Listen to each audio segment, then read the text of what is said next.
Welcome to Take 5, your 5-minute inspirational message from Solid Rock Drogheda. I'm Nick Park, and I'm going to take us through a set of teachings entitled Dinner with Jesus. We're actually going to be looking at those times in the Bible when we see Jesus joining with people over food and what happened and what the Lord did. You know, it's quite surprising how often Jesus interacted with others while eating food with them. Maybe that's why Christians just love getting together for events that involve food. Maybe that's even why Jesus gave us as a way, the real concrete way that we are commanded to remember his death is by eating and drinking together in the act of communion of the Lord's Supper.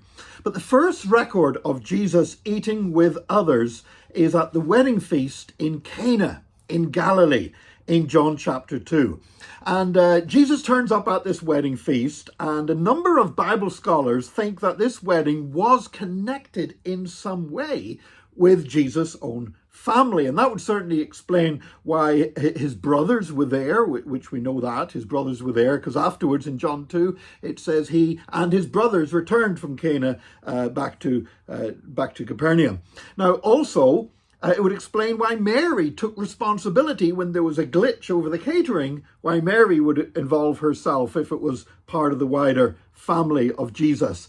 And also, it would explain why Jesus could turn up with so many guests, because he took his disciples with them. Now, at this point, we only know of 5 disciples that Jesus had. There was Simon, Andrew, there was Philip, there was Nathaniel, and there was one other who's mentioned in John's Gospel, who had been a disciple of John the Baptist, and we're not actually told his name. It may well have been John himself, but we don't know that. But anyway, Jesus turns up at this wedding bringing 5 friends. You know, I know sometimes you get invited to something and it says +1. Very rare you'll get an invitation to a wedding, for example, and it's +5. But Jesus turned up with these 5 disciples. His brothers are there, Mary's there. So quite possibly a wedding somewhere in the wider family of Jesus.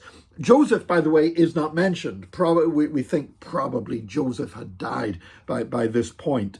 It would not be unusual in society at that time for an slightly older man to marry a younger woman. So it would be quite normal if Joseph had died and Mary was still alive. But anyway, at the wedding, a wedding like that would last over days. There would be plenty of feasting, and it was just like one big long party. And the wine ran out.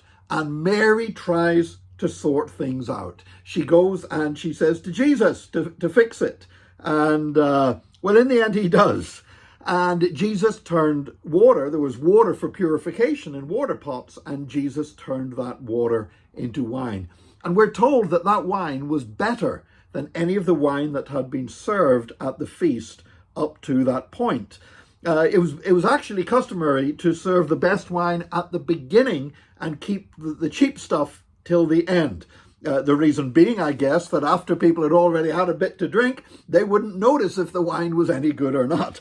But they say, this is amazing. You've saved the best wine till last, because the wine that Jesus made was better than any of the wine that had been served up to that point.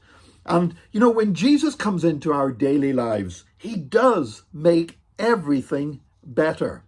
When Jesus came to this earth, everything he touched, everywhere he went, he made things better. And not just the religious stuff, not just in people's understanding of prayer or scriptures or people getting healed and stuff like that, but even down to the wine that they drank at a wedding. Jesus makes everything better. You know, when I'm eating with people and I'm asked to pray over the food, I'll always pray that we thank the Lord for the food. We ask him to bless those people that have prepared it. I don't pray bless the hands that have prepared it, because I want to bless the whole person, not just their hands. And then I always say, and may Christ be at the center of our conversation and everything we do and say.